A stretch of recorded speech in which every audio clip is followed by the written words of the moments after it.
nature. Et puis il y a de la chance à cette hauteur de Mirmande d'avoir un jardin de plein pied comme ça. Ah oui. Et la maison, Ah bah le gars il a les 3 maisons.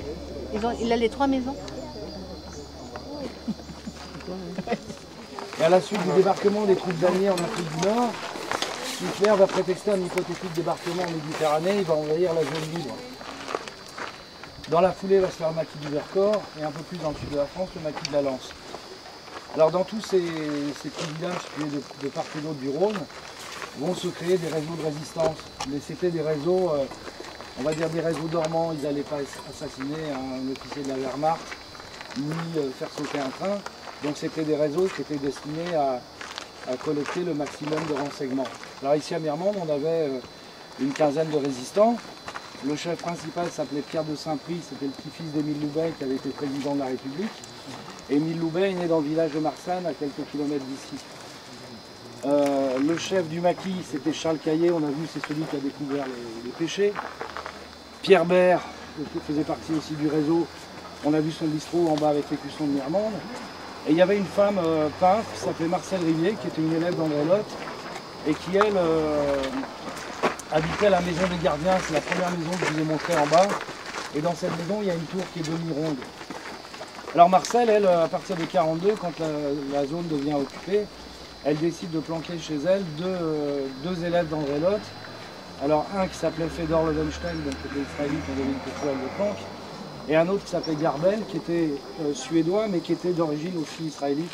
Et lui, en plus, il était recherché par les hommes de Franco, parce qu'en 1936, pendant la guerre d'Espagne, il avait combattu les troupes de Franco. Jusqu'en 1943, ça se passe pas trop mal, et en 1943, il commence à avoir des arrestations sur Valence, Livron, Montélimar. Elle a un peu peur pour ses deux amis, et elle décide, avec les gens de la résistance, une nuit, de les déguiser en femmes, de leur mettre des bandages sur le corps, et sur ces bandages du sang de poulet, pour faire croire qu'ils étaient blessés. Et ils vont les amener à l'abbaye d'Aigbel, où là ils vont être planqués chez les moines prieurs de l'abbaye d'Aigbel, puisque l'abbaye d'Aigbel servait d'hôpital. Et ils vont rester jusqu'à la fin de la guerre sans être inquiétés. Dans Mirmande, il y avait une forge, et dans cette forge, il y avait un poste émetteur-récepteur. Et de temps en temps, on amenait ce poste émetteur-récepteur chez Marcel, dans sa tour. Et là, elle enlevait l'étendage qui lui servait pour son linge. C'était un bout de fil de fer, et ça servait d'antenne. Donc elle a eu pas mal de conversations avec Lyon et énormément avec le Vercors. La personne qui s'occupait de faire marcher ce poste émetteur-récepteur, c'était un jeune garçon qui avait 17 ans à l'époque, qui s'appelait Jacques Roux. Juin 44, débarquement en Normandie. À août 44, débarquement en Méditerranée, qui va se terminer par la fin de la guerre et la défaite de l'Allemagne. On suppose, sur une dénonciation, quelques jours auparavant, ce débarquement en Méditerranée, les Allemands viennent ici à Mirmande pour arrêter Marcel chez elle.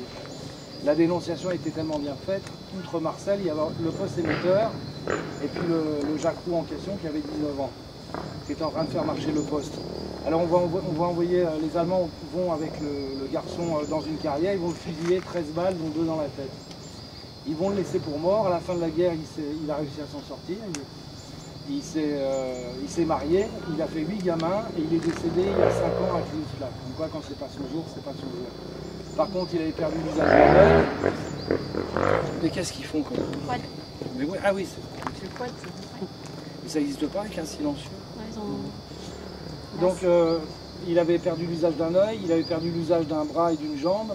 Il a eu la mâchoire fracassée, mais enfin il était vivant. Elle, Marcel, par contre, on l'envoie à Valence pour être interrogé par la Gestapo et en général, c'était pas bon signe. Alors, débarquement en Méditerranée et tous ces réseaux dormants ont pour mission de contenir l'armée allemande sur la Nationale 7 pour éviter justement que cette armée aille à droite et à gauche et s'éparpille un peu. Et ceux qui étaient un peu plus dans le sud de la France, ils avaient pour mission de maintenir en état la route de Napoléon parce que les Alliés voulaient passer par Grenoble et éviter cette vallée du Rhône où se sont fait piéger les Allemands. Alors les Allemands sont sur 3 rangs le long de la Nationale 7. Il y a des chevaux qui tirent des affûts de canon, il y a des véhicules blindés légers, des transports de troupes, transports de munitions, transports de matériaux. Et parallèlement à cette activité sur la Nationale 7, sur la voie ferrée, là il y a le transport de tout ce qui est les gros objets, donc les chars amphibies, les grosses caisses d'artillerie et énormément d'explosifs. Et arrive à la vieille église un général américain, on ne sait pas d'où il est venu, on ne saura jamais d'où il venait. qui avait une batterie de canon longue portée. Il va se mettre en devoir de pilonner les voies ferrées. Alors c'est un général américain, le temps de régler son tir, il va pulvériser 2 fermes sur Mirmande, mais il a tué.